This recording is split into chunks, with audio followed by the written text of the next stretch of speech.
slagging each other off. It's awful. Now, though, it has been a roller coaster few months for Emmerdale's charity dingo.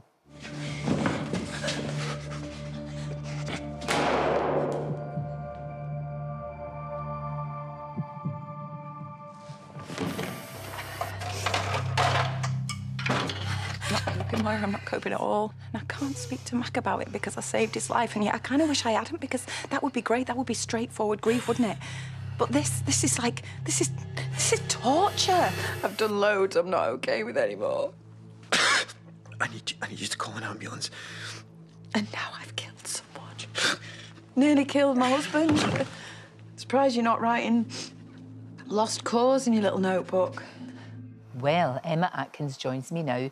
Just when you think it's all happened to her, more things happen, don't they? It's a roller coaster. It is a roller coaster. It really what a blessing is. to play. I know. But it's actually good to see her vulnerable for once, because she's this. You know, I've always thought she's a right tough cookie, but underneath there, that's one of the biggest things, isn't it? At the moment, I'm getting to show that side of Charity's vulnerability that has never been exposed really before.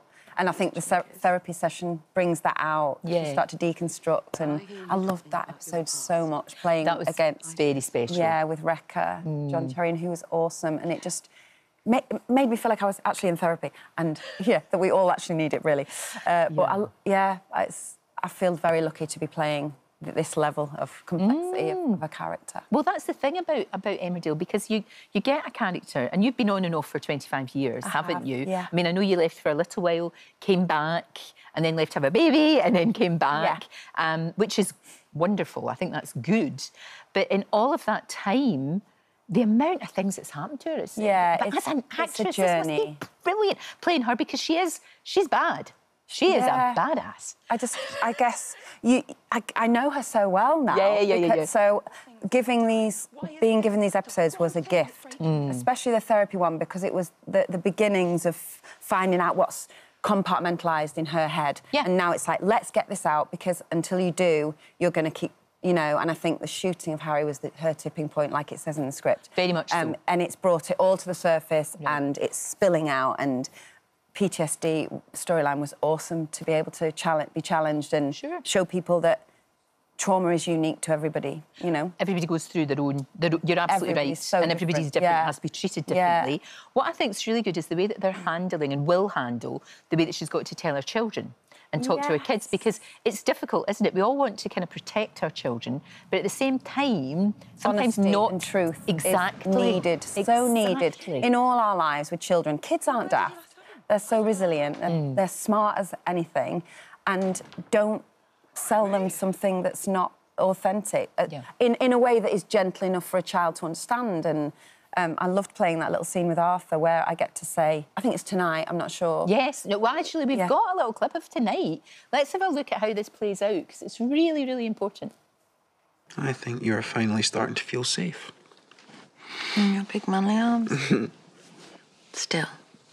Small steps, yeah? Steps we need to build on. So how about we make some more? Charity, our family need to come home. It's time. We can do this.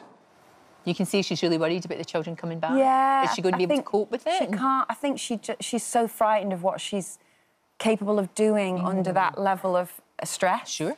That, she doesn't know how she's going to be, but deep down I think she knows. Of course she wants to be surrounded by the people that love her.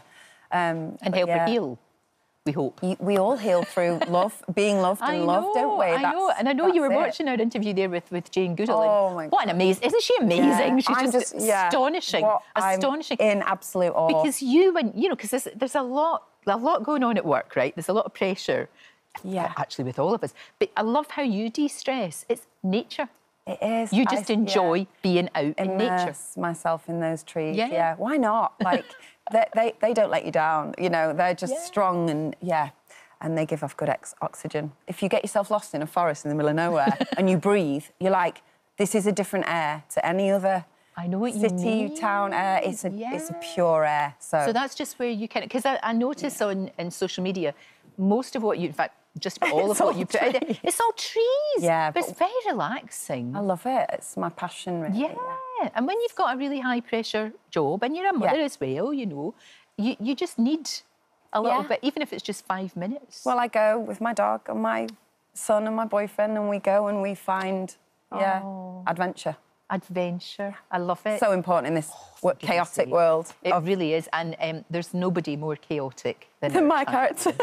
But she's the most interesting character, I think, thank you. of all of the characters. They're all great, but there's something about this woman that you think, wow. To bring it all out now is like, I've loved it. I have been so lucky to have had the chance to play that As an actress, storyline. it's the best job, or an actor, it's the best job in the world. It's made me realise how much I do love acting, actually. Yeah. And I've matured with the show, so... Well, of course. Yeah, I feel... Fantastic. Yeah, I'm sure. Thank you so much for coming Thank in. you so Emmerdale, of course, is on tonight, 7:30 on ITV1, not to be missed.